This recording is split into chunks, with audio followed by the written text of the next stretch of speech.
émission en tant que...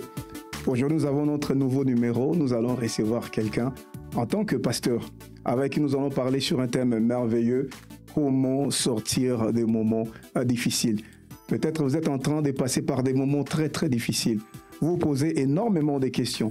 Et je crois par la grâce de Dieu, Dieu va vous parler au travers de cette émission. C'est comme ça que je vais dire bonjour à mon invité, le pasteur Cédric. Comment vous allez, papa?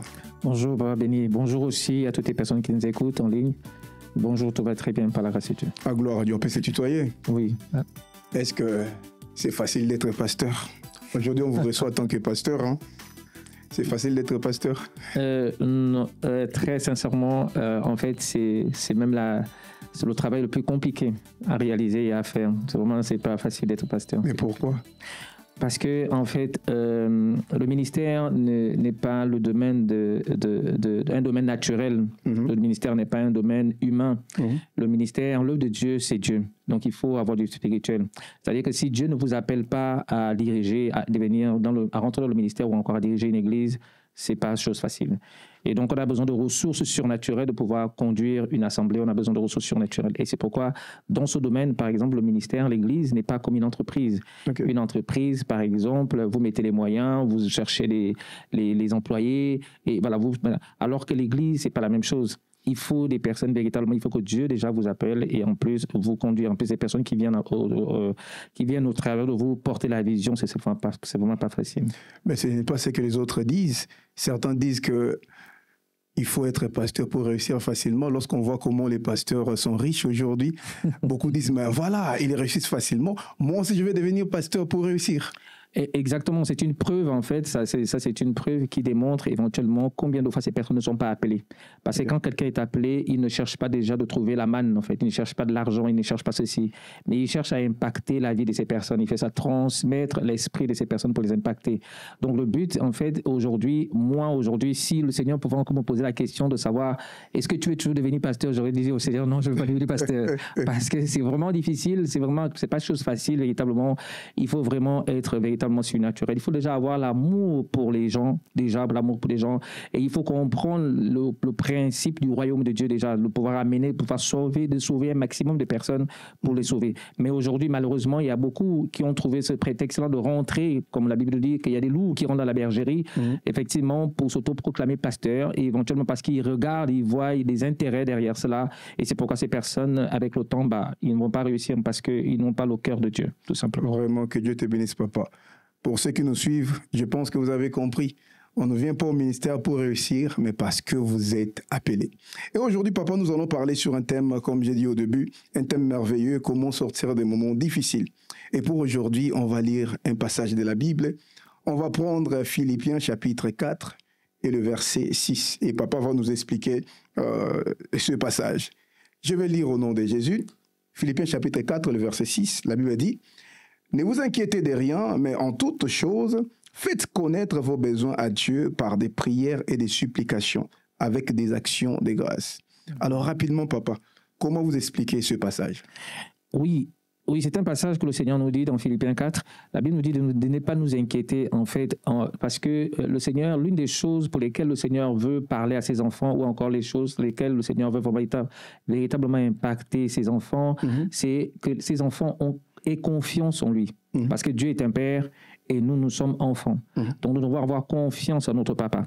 Et l'image que j'ai, en fait, c'est une image à laquelle, par exemple, dans mon père biologique, quand il vivait encore, on ne s'inquiétait pas, en fait, parce qu'on savait que c'est lui qui devait nous payer la scolarité, on savait que c'est lui qui devait nous payer les fournitures scolaires, on savait que c'est lui qui devait nous payer la manger, on savait que c'est lui qui devait nous vêtir, on savait aussi que c'est lui qui devait payer le loyer. Donc c'était pas ma responsabilité de faire toutes ces choses, en fait.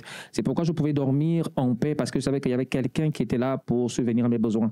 Et c'est le même principe aussi dans le monde spirituel avec notre Dieu. Donc Dieu est un père et la Bible nous dit de ne pas nous inquiéter, tout simplement parce que Dieu a compris en fait que tout enfant de Dieu qui s'inquiète, parce que l'inquiétude est une arme de l'ennemi. Donc l'ennemi utilise l'inquiétude pour neutraliser les enfants de Dieu, pour que les enfants de Dieu n'ont plus le regard vis-à-vis de Dieu, pour que les enfants de Dieu n'ont plus foi en Dieu. Et c'est pourquoi l'ennemi trouve véritablement cette arme qui est vraiment puissante de pouvoir apporter l'inquiétude dans leur vie. Et l'inquiétude nous déstabilise complètement, de ne plus avoir les yeux orientés vers le Seigneur, mais d'avoir maintenant les yeux orientés par rapport à nos besoins, par rapport à nos inquiétudes, par rapport à nos problèmes. Et quand nous sommes orientés par rapport à nos problèmes, c'est à ce moment-là que nous passons à côté de ce que Dieu veut faire dans notre vie.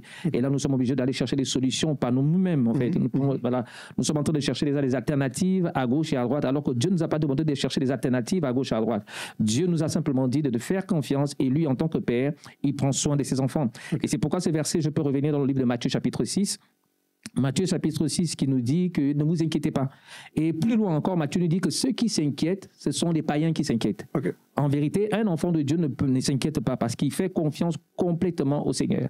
Un enfant de Dieu ne s'inquiète pas, il fait confiance au Seigneur. La première chose, Dieu ne te dit, ne s'inquiète pas. C'est-à-dire que Dieu ne te supplie pas, Dieu ne te dit pas, s'il te plaît, ne t'inquiète pas, mais Dieu te dit, il t'ordonne de ne pas t'inquiéter. C'est impératif. Voilà, c'est vraiment un impératif que Dieu te dit, ne t'inquiète pas. Parce que Dieu connaît l'ampleur, la mesure pour laquelle, si tu commences à ouvrir cette porte d'inquiétude, alors tu commences à passer à côté de ce que Dieu veut faire dans ta vie.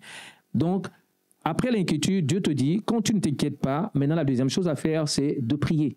C'est de remettre la chose... Non, on va revenir sur ça, oui. On a vraiment le temps, on va revenir sur ça. Alors, papa, la question, en vous entendre parler, j'ai comme l'impression que les moments difficiles viennent du diable. Est-ce que tous les moments difficiles viennent du diable? Ou bien, quelles sont les causes de nos moments difficiles? Non, déjà, pour comprendre une chose, c'est que les moments difficiles n'est pas forcément attribué à l'ennemi. Parce que ce sont des épreuves par lesquelles le Seigneur veut nous faire passer pour nous forger, pour changer notre caractère, pour transformer notre caractère, pour travailler quelque chose en nous. Donc Dieu aussi permet les moments difficiles. Oui, Dieu nous permet les moments difficiles. Ce sont les moments difficiles qui vont travailler notre ego. En fait, ce sont les moments que nous devons passer. Tout enfant de Dieu doit passer par ces moments difficiles. Ce sont les moments difficiles qui aguerrissent véritablement un enfant de Dieu, qui rendent un enfant de Dieu vraiment mature, de comprendre, et qui travaillent aussi le caractère pour que cet enfant comprenne que quand il va sortir de cette épreuve, il va avoir aussi de l'humilité à l'intérieur de lui. Parce qu'une personne qui ne passe pas par ces moments difficiles ne peut pas aussi avoir de l'humilité.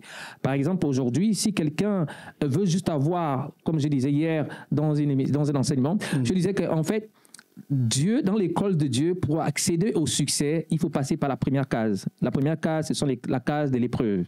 C'est la case, effectivement, de payer un prix. Et tout ça fait partie vraiment des moments dans lesquels nous devons payer le prix. Mais maintenant, il y a beaucoup, par exemple, aujourd'hui, qui préfèrent prendre l'ascendance de l'ascenseur. Mais beaucoup ne veulent pas prendre les escaliers. Parce que beaucoup, ceux qui prennent l'ascenseur sont ceux qui ne veulent pas passer par les épreuves. Parce que les épreuves, ils ne veulent pas passer par là. Alors que si tu passes par les escaliers, ça va te forger. Ce sont les épreuves que tu vas rencontrer. Parce que ce n'est pas facile souvent de monter dans un immeuble qui a 10 étages. Et puis il y a l'ascenseur, il y a les escaliers. On te demande de faire un choix entre l'ascenseur et les escaliers. Et puis tu dis que bon, moi je vais prendre les escaliers. C'est pour moi pas facile de monter. Parce que tu vas t'essouffler, tu vas travailler, ça va beaucoup te travailler. Alors que quand tu prends l'ascenseur, c'est plus vite que cela. Mais aujourd'hui, les épreuves, en fait, je vais répondre à la question, c'est que les épreuves aujourd'hui il y a des épreuves qui viennent du Seigneur, il y a aussi des épreuves qui viennent de l'ennemi, qui viennent véritablement. Mais dans tous les cas, quelle que soit l'épreuve, le Seigneur veut nous parler, le Seigneur est en train de nous enseigner au travers de l'épreuve à laquelle nous sommes en train de traverser. Et c'est pourquoi Dieu véritablement nous demande que lorsqu'on reçoit une épreuve, premièrement, qu'on ne s'inquiète pas. Voilà, qu'on ne s'inquiète pas, comme la Bible venait dire que toute chose concourt au bien de ceux qui aiment Dieu et ceux qui sont appelés selon son dessein. Donc, si l'épreuve que j'ai aujourd'hui, peu importe que ça vienne de Dieu, que ça vienne de l'ennemi, cette épreuve est là pour m'amener à sortir de l'étape dans laquelle je suis, pour m'amener à un autre niveau. C'est pourquoi la première chose, de ne pas m'inquiéter. Ça, c'est parfait. Et maintenant, lorsque quelqu'un s'est méconduit, eh bien, il vivait dans le péché. Et après quelques temps, il vit les répercussions. Lui-même, il est conscient. Il s'est dit, ce que je suis en train de vivre, ce sont les répercussions de mes erreurs. Et là, maintenant, on dirait que c'est le diable qui en a profité, ou bien c'est Dieu qui l'a frappé. Non. Il faut que vous compreniez que, en fait, c'est tout simplement que quand une personne vit dans le péché, en fait, tout péché a une conséquence. C'est-à-dire que tout ce que nous faisons dans la vie, il y a forcément des conséquences. Il y a forcément les conséquences, cela vient de Dieu, mais du diable. Les conséquences, c'est selon l'acte que tu vas poser. Par exemple, pour le péché. Okay. Comme la Bible dit que le salaire du péché, c'est la mort. Okay. Donc la conséquence de ton péché, c'est la mort. Okay. Et donc cette conséquence-là, parce que tu as choisi quelque chose et qui n'était pas bien agréable à Dieu. Par exemple, tu pêches. Et dans ce péché, en fait, donc quand tu pêches, effectivement, là, les conséquences, c'est toi qui as décidé de trouver ceci. Mais maintenant, si tu décides de vivre aussi selon ce que le Seigneur te dit, tu vas aussi avoir les dividendes, tu vas aussi avoir les choses, l'abondance par rapport à ce que tu es en train de traverser. Et donc, les conséquences, effectivement, par rapport à l'exemple que vous avez pris tout à l'heure, c'est cette personne qui est en train de pécher, bah oui, ça n'a rien à voir avec Satan, c'est tout simplement que cette personne n'est pas en train d'appliquer ce que le Seigneur lui demande de faire et elle serait obligée, elle serait exposée aux conséquences qui seront néfastes dans sa vie, tout simplement. Donc, si je comprends bien, s'il faut parler des conséquences des moments difficiles, on voit le diable, on voit Dieu et on voit aussi l'homme lui-même à cause de sa méconduite. En tout cas, que Dieu vous bénisse, papa. Et alors, vous dites que Dieu aussi, parfois, nous fait passer par des moments difficiles. Mais on sait que Dieu, il est tout-puissant, il peut tout. Mais pour nous élever, il peut directement m'élever, non? Mais est-ce que c'est important de me faire souffrir d'abord? Tu souffres, tu pleures, parfois tu commences à développer l'estomac, voilà, le mot des têtes. Après, Dieu te bénit. Mais quel Dieu amour? On dit qu'il est amour. Ce n'est pas le signe d'amour, ça. Papa béni, je vais simplement vous dire, et toutes les personnes qui nous écoutent, tout simplement que souvenez-vous de l'histoire de Job. Okay. La Bible dit que Job était un homme intègre, vraiment intègre. C'est-à-dire que Job n'avait pas failli à la parole de Dieu. Job était intègre à la parole de Dieu. Job aimait Dieu. Il était vraiment un homme intègre. Et la Bible dit que malgré l'intégrité de Job, malgré la consécration de Job vis-à-vis de Dieu, mais Dieu a quand même envoyé l'épreuve dans la vie de Job. Pourquoi? Parce que tout simplement, Dieu est en train de préparer un nouveau niveau dans la vie de Job. Et parce que Job, certainement, les biens que Job avait, c'était ces biens-là par rapport à le niveau dans lequel Dieu voulait conduire Job. Il fallait que Dieu se débarrasse d'abord de ces choses. Parce que Job voulait se contenter de ces choses. Pour lui, c'était comme l'apogée, c'était comme qu'il avait fini, que le fait qu'il soit béni, qu'il soit ceci, il n'avait plus d'autres visions, il n'avait plus d'autres expectatives. Alors Dieu a permis que l'épreuve rentre dans sa vie pour permettre à Job de comprendre il y a une autre vision, il y a une autre expectative par rapport à ce que tu penses. Donc, en fait, les épreuves aussi sont là pour nous forger, pour nous amener à un autre niveau dans notre vie, comme l'histoire de Job. C'est pourquoi Dieu, effectivement, quand Dieu voit que cette chose n'en est plus agréable à moi, cette chose, je vais vous donner un exemple. Par exemple, une personne qui a une voiture depuis longtemps, une voiture, mais vraiment des années. La personne continue à conduire cette voiture. Mais au fur et à mesure, il y a des pannes dans cette voiture. En fait, effectivement, la voiture, mais Dieu est en train de dire à cette personne, avec toutes ces pannes-là, comment tu n'as plus besoin. En fait, le niveau dans lequel tu es aujourd'hui, tu ne veux plus conduire avec cette voiture, en fait. Il te faut maintenant une nouvelle voiture par rapport à la nouvelle saison dans laquelle tu es actuellement. Donc, c'est souvent comme ça que Dieu, en fait, des épreuves viennent dans notre vie pour nous amener. Il y a des saisons dans lesquelles nous pouvons supporter les choses. Il y a des saisons dans lesquelles nous pouvons avoir les choses. Il y a aussi d'autres saisons dans lesquelles ces choses ne sont plus nécessaires pour nous. Il faut maintenant d'autres nouvelles choses pour une nouvelle saison. Ok. Ah, waouh, c'est très fort. Vraiment, c'est très fort. Bon, papa, on a compris que Dieu, parfois, accepte que nous puissions traverser des moments difficiles pour nous former, etc., pour travailler sur notre caractère. Mais pourquoi ça prend tant de temps? Tu es né dans une famille pauvre, compliquée, tu as grandi avec beaucoup de difficultés, jusqu'aujourd'hui tu continues à souffrir, c'est toujours Dieu. Mais oui, on doit passer par les moments difficiles, mais pourquoi ça prend beaucoup de temps? Les choses de Dieu, c'est comme si ça prend beaucoup de temps, alors que de l'autre côté là-bas, c'est ça va bien. Très bien. Non, en fait, c'est pendant que tu tentes de dire ça, pas béni, je tente de voir l'image du paralytique à la piscine de Bethsaïda. Ce paralytique a fait 38 ans. Alors que la Bible dit que chaque saison, un ange venait, ou encore chaque jour, un ange venait agiter de l'eau, et les personnes qui étaient les plus rapides plongeaient dans cette piscine pour recevoir la guérison. Mais ce fou, ce paralytique, lui, il n'avait pas cette capacité-là d'aller plonger. Et les autres allaient avant lui. Donc, il a perdu tout le temps de sa vie. 38 ans, il attendait que quelqu'un vienne l'aider. Il attendait que quelqu'un vienne le secourir. Il attendait que quelqu'un vienne lui porter main. Et la Bible dit jusqu'au jour, Jésus vient vers lui, Jésus demande que veux-tu être guéri? Mais lui, il commence, au lieu de dire à Jésus que oui, je vais être guéri. Mais il commence à dire à Jésus que non, mais Jésus, tu vois, en fait, il n'y a personne qui est là pour m'aider. Il n'y a personne, donc j'ai perdu du temps pour m'aider. En fait, le problème aujourd'hui qui retarde notre bénédiction, qui retarde encore beaucoup de choses dans notre vie, premièrement, c'est le manque de connaissance. C'est le manque de connaissance. Quand on n'a pas la connaissance, alors effectivement, nous mettons du temps à ce que Dieu... C'est sur quoi? Sur la parole de Dieu, sur sa vie? La connaissance sur... Déjà, la première chose, sur la parole de Dieu, premièrement. Et la deuxième chose, la connaissance par rapport à ce qui est... par rapport à l'identité que tu as vis-à-vis de Dieu et par rapport à ce que tu veux, ce que tu as la vision pour ta vie, par rapport au chemin dans lequel tu es en train d'aller, en fait. C'est toi qui détermine la durée de ce que tu veux conquérir, en fait. Si tu dis que ce temps-là, tu restes laxisme et que tu ne fais rien, et moi, j'ai l'habitude de dire que la foi ne rend pas passive, mais la foi rend active. Donc, on ne peut pas rester passive quand on sait qu'on a des challenges, on a des choses à aller conquérir et on reste sans bouger. Et c'est pourquoi nous allons faire 38 ans. On va toujours attendre que les gens viennent nous aider. On va toujours attendre que les gens nous disent ceci, alors que nous-mêmes, on a la capacité de pouvoir accélérer le processus dans notre vie. Je vais vous donner un exemple, un témoignage. Moi, je me souviens à l'époque, c'était en 2000, plus précisément en 2013. En 2013, j'arrive en France et je me retrouve en situation irrégulière. Je me retrouve sans papier. Et quand je me retrouve sans papier, et à ce moment-là, je commence à rentrer dans les compromis avec les gens. Les gens me disaient, non, écoute, Cédric, si tu veux avoir du travail, il faut que tu travailles avec les papiers de quelqu'un. Si tu veux faire ceci, il faut que tu fasses ceci. Et alors, ma grande sœur a commencé à m'inscrire dans les sites de rencontres. Voilà, pour que je commence à rencontrer, pour que je commence à rencontrer une femme, pour avoir les papiers, etc., etc. Et effectivement, j'avais adhéré à cette proposition parce que je voulais vite avoir les documents, vite pour avoir les papiers, parce que je venais à peine d'arriver, donc j'étais en situation irrégulière, il fallait vite me régulariser. Alors, j'étais obligé de faire même les compromis pour prendre l'ascenseur, pour avoir les papiers rapidement, parce que j'étais dans mon intérêt. Parce que je ne voyais rien que mon intérêt, mais je ne voyais pas l'intérêt de Dieu. Je ne voyais pas la volonté de Dieu. Je voyais que mon intérêt. Alors, j'ai accepté les propositions de ma grande sœur. Alors, elle m'a inscrit dans les sites de rencontres. Elle m'a inscrit dans les sites de rencontres. Elle a même trouvé une femme française qui voulait se marier avec un Africain, qui voulait avoir un enfant avec un Africain. Et elle a organisé le rendez-vous. En organisant le rendez-vous, et tout, on est parti au lieu du rendez-vous. Et quand j'arrive au lieu du rendez-vous, je vois la personne qui était de l'autre côté de la rue dans laquelle nous avons donné rendez-vous, parce qu'elle m'avait décrit comment elle était habillée, les photos et tout ça. Quand j'arrive, et au fur et à mesure que j'approchais de cette femme, je la trouvais de plus en plus laide, en fait. Donc, elle était plus belle comme elle était dans les photos, en fait. Voilà. De plus en plus que je m'approchais d'elle, et puis son aspect physique changeait. Jusqu'à ce que j'ai commencé à avoir peur de m'approcher finalement d'elle. Et jusqu'à ce que j'ai fui, je suis reparti à la maison. Parce que son aspect m'avait fait peur, parce qu'elle était devenue horrible, en fait.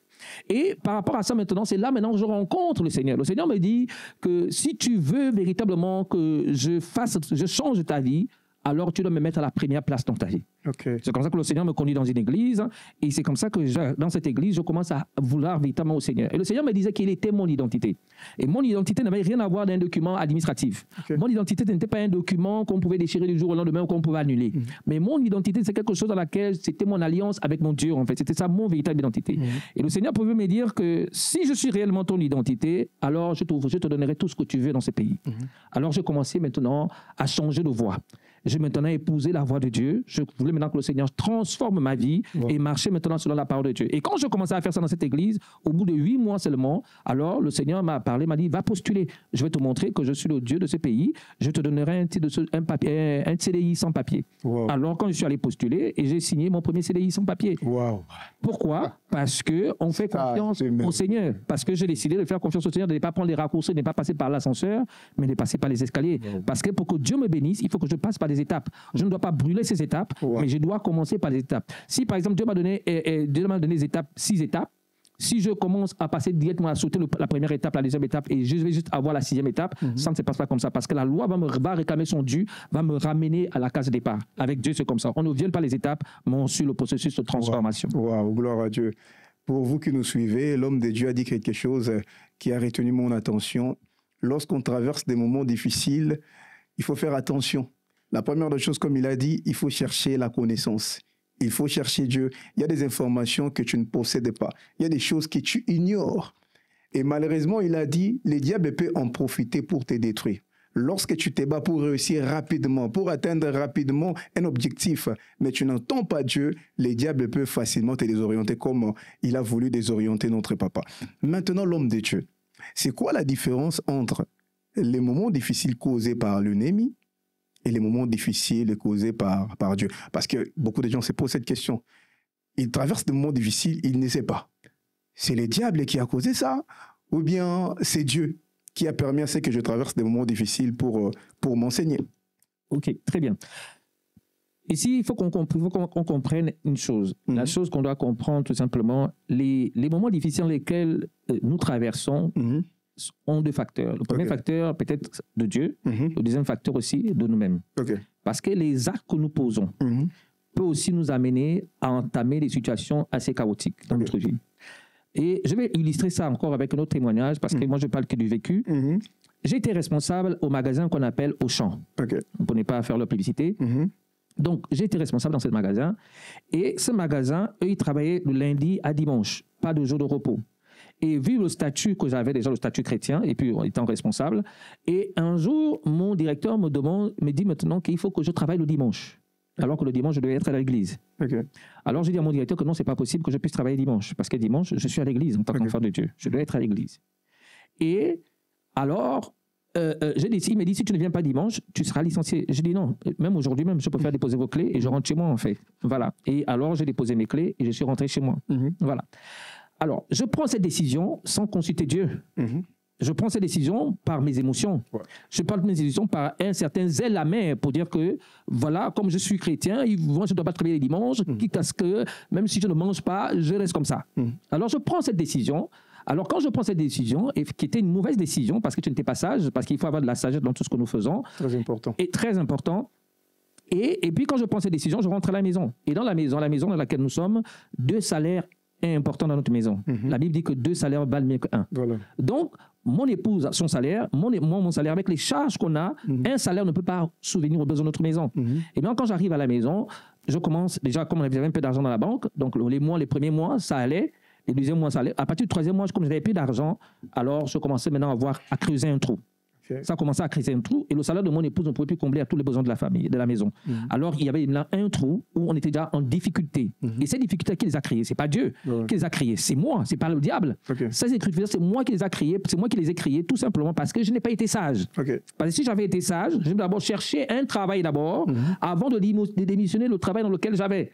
Voilà. Il fallait que je trouve d'abord un bon travail, que Dieu me donne un bon travail, mais j'ai directement démissionné comme ça à la foulée. Et maintenant, je commence à recevoir les ultimatums de la banque.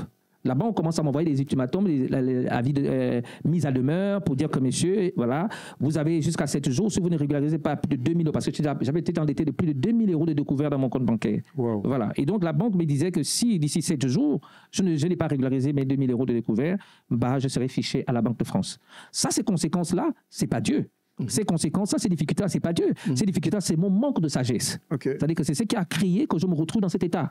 Mais gloire soit rendue au Seigneur. Le Seigneur a changé la situation. Et puis le Seigneur a fait un miracle. La dernière journée que le Seigneur, l'ultimatum, le Seigneur a fait un miracle. Le Pôle emploi, à l'époque, c'était le Pôle emploi qui est devenu France Emploi aujourd'hui.